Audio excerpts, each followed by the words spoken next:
அஸ்ஸலாமு அலைக்கும் உறவுகளே, எல்லோரும் எப்படி இருக்கீங்க? நல்லா இருக்கீங்களா? இன்றைக்கி நம்ம என்ன பண்ண போகிறோம் அப்படின்னு பார்த்துக்கிட்டிங்கன்னா, இன்றைக்கி எங்கள் வீட்டில் வளர்ந்த ஒரு பலாப்பழத்தை நான் கட் பண்ணி எங்கள் மஹல்லாவில் இருக்கக்கூடிய பள்ளிவாசலில் இஃப்தார் திறப்பதற்காக வேண்டி கொடுக்கலாம் அப்படின்னு சொல்லி நான் முடிவு பண்ணியிருந்தேன். ஸோ அதற்காக என்ன பண்ணேன்னா, ஒரு பலாப்பழத்தை எடுத்து கட் பண்ண ஸ்டார்ட் பண்ணியாச்சு. இதை ஒன்று ஒன்றா கட் பண்ணி ஸ்லைஸாக எடுத்து ஒரு ஒரு சொலையாக எடுத்துட்டோம் அப்படின்னா நம்ம நோன்பு திறக்கிறவங்களுக்கு தட்டில் கொடுக்கறதுக்கு ரொம்ப ஈஸியாக இருக்கும். ஸோ அதனால் பார்த்திங்கன்னா பலாப்பழத்தை கட் பண்ணலாம் அப்படின்னு ஆரம்பிச்சிட்டேன்.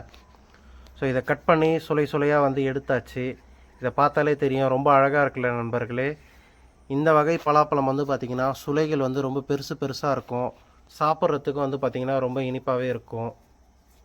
அதனால் நான் இதை கொடுக்கலாம், இந்த மரத்து பழத்தை கொடுக்கலாம் அப்படின்னு சொல்லி முடிவு பண்ணியிருந்தேன்.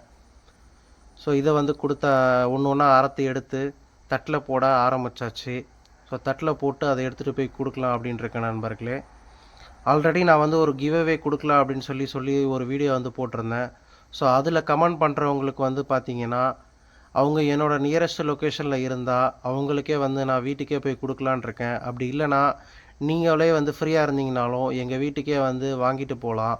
ஸோ அந்த வீடியோவை போய் பார்த்துட்டு அதில் கமெண்ட் பண்ணுங்கள். அண்ட் உங்களோட லொக்கேஷன் என்ன அப்படின்றத சொல்லுங்கள். ஸோ பழத்தெல்லாம் கட் பண்ணி எடுத்துக்கிட்டு எங்கள் மஹல்லாவில் இருக்கக்கூடிய பள்ளிவாசலுக்கு எடுத்துகிட்டு போயிட்டேன். அங்கே பார்த்திங்கன்னா நோன்பு திறக்க வந்த பசங்களோட உதவிகளால் அங்கே இருந்த எல்லா தட்டுகள்லேயும் பார்த்திங்கன்னா பழங்களை ஒன்று ஒன்றா வச்சாச்சு. ஸோ அங்கே வச்சுட்டு அவங்க நோன்பு திறக்க வந்த பசங்க எல்லாருமே பார்த்து ரொம்ப சந்தோஷப்பட்டாங்க. ஸோ அவங்க கூடயும் பேசிட்டு எல்லாத்தையும் போயிட்டு வரேன்னு சொல்லிட்டு வந்த நண்பர்களே. ஸோ இந்த பசங்கள்லாம் பார்த்திங்கன்னா நம்ம மஹல்லாவில் 30 நோம்பியும் வைக்கக்கூடிய பசங்க. அவங்களுடைய எதிர்காலத்துக்காக எல்லாருமே துவா செய்யுங்க. ஸோ இந்த வீடியோவை பார்த்துட்டு நீங்கள் உங்களுக்கும் பலாப்பழம் வேணும் அப்படின்னா நம்மளோட ஆல்ரெடி ஒரு வீடியோ போட்டிருக்கோம் இல்லையா, அந்த வீடியோவில் போயிட்டு கமெண்ட் பண்ணுங்கள். அண்ட் அதில் உங்கள் லொக்கேஷனும் சொல்லுங்கள் நண்பர்களே.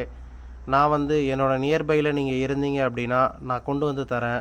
அப்படி இல்லை அப்படின்னா நீங்கள் ஃப்ரீயாக இருந்தீங்கன்னா நீங்களே கூட எங்கள் வீட்டிலேருந்து வாங்கிக்கலாம். ஓகே நண்பர்களே, பாய் பாய்.